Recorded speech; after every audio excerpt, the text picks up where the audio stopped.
Hi hello friends, welcome to FRSS family. ఈరోజు మరో రెసిపీతో మీ ముందుకు వచ్చాను. అదేనండి పరోటా. లచ్చ పరోటా అంటారు, పరోటా అంటారు, పరాటా అంటారు. ఎంతో పొరలు పొరలుగా ఉండే పరోటాని ఈరోజు వీడియోలో మనం నేర్చుకుందాం. దీనికోసం అయితే నేను ఒక 3 కప్పుల మైదా పిండినైతే తీసుకున్నాను. గోధుమ పిండితో అయినా తీసుకోవచ్చు, కాకపోతే ఆ టేస్ట్ అనేది కొంచెం మిస్ అవుతుంది. అందుకనే మైదా పిండినే వాడతారు ఎక్కువ. నేను 3 కప్పుల మైదా పిండిని అయితే తీసుకొని దాంట్లోకి కొంచెం రుచికి తగినంత సాల్ట్, ఒక స్పూన్ పంచదార, పౌడర్ ఉన్నా వేసుకోవచ్చు పంచదార, ఒక స్పూన్ బొంబాయి రవ్వ ఆర్ సూజీ. దీన్ని చక్కగా కలుపుకోవాలి, మిక్స్ చేసుకోవాలి. ముందు చాలా మంచిగా కలిపితేనే ఇది పొరలు పొరలుగా అండ్ సాఫ్ట్గా కూడా వస్తుందండి. దాని తర్వాత ఒక 3 టేబుల్ స్పూన్స్ ఆఫ్ నెయ్యి అనేది యాడ్ చేసుకోవాలి.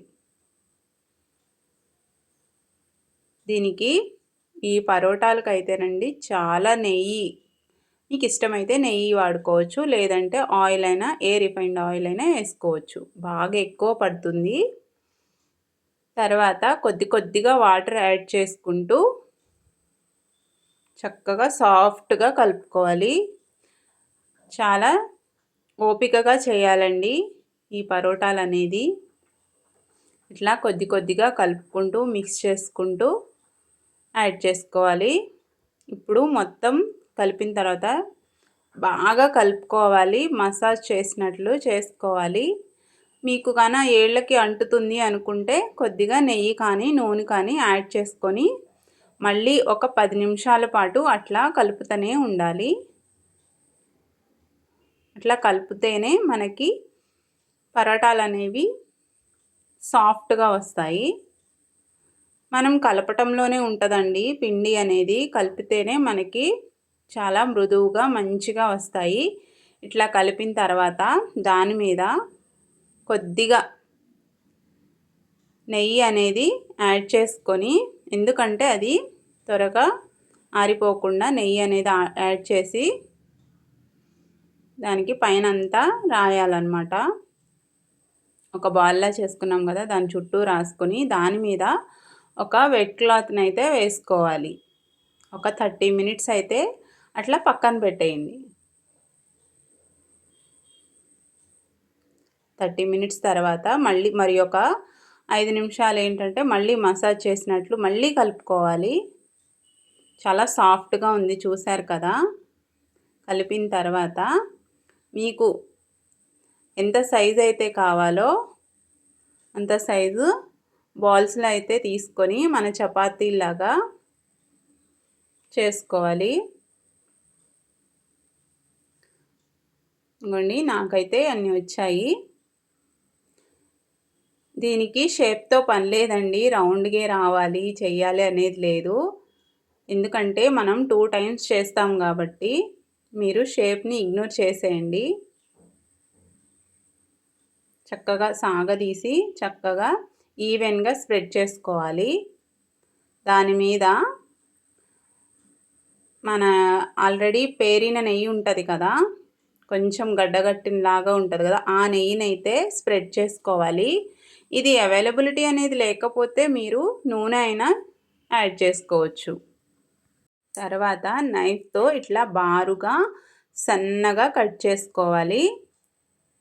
ఎంత వీలైతే సన్నగా అంత సన్నగా కట్ చేసుకోండి.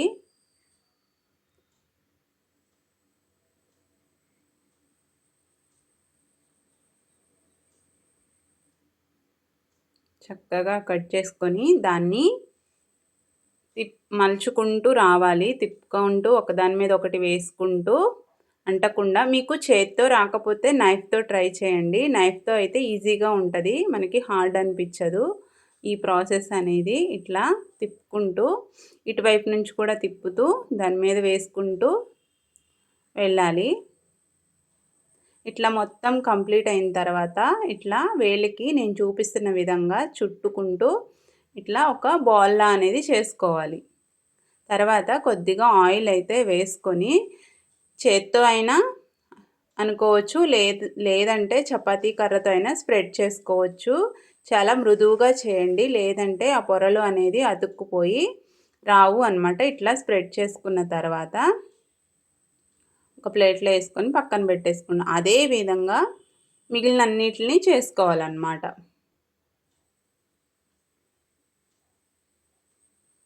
చక్కగా అట్లా ఆయిల్ అనేది పూసేసి నైఫ్తో కట్ చేసుకొని సేమ్ ప్రాసెస్ అండి, అన్నిటికీ అలానే చేసుకోవాలి. ఇది చేయాలంటే కొంచెం ఓపికతో కూడిన పనేనండి. మిగిలినవన్నీ మీరు ఇప్పుడు నాకు తర్వాత తింటాము అనుకుంటే అట్లా రోల్ చేసేసుకొని పక్కన పెట్టేసుకొని తర్వాత అయినా స్ప్రెడ్ చేసుకొని కాల్చుకోవచ్చు. ఇప్పుడు పెనం మీద ఆయిల్ వేసి హీట్ అయిన తర్వాత ముందుగా చేసి పెట్టుకున్న పరోటాలను అయితే దాని మీద వేసి మీడియంలోనే ఉంచండి, హైలో పెట్టొద్దు. మీడియంలో ఉంటే చక్కగా అంతా కుక్ అవుతుంది. అటు ఇటు ఈవెన్గా కాల్చుకోండి. అంతేనండి, చాలా పొరలు పొరలుగా వచ్చే పరోటాలు అయితే రెడీ అయిపోయాయి. నా ఈ వీడియో నచ్చిందనే అనుకుంటున్నాను. మరిన్ని వీడియోల కోసం నన్ను ఫాలో చేయండి, సబ్స్క్రైబ్ చేసుకోండి, లైక్ చేయండి, షేర్ చేయండి. దీన్ని కుర్మా కూరతో తినొచ్చు, మీకు నచ్చిన అన్ని ఫ్లేవర్స్తో తినొచ్చు.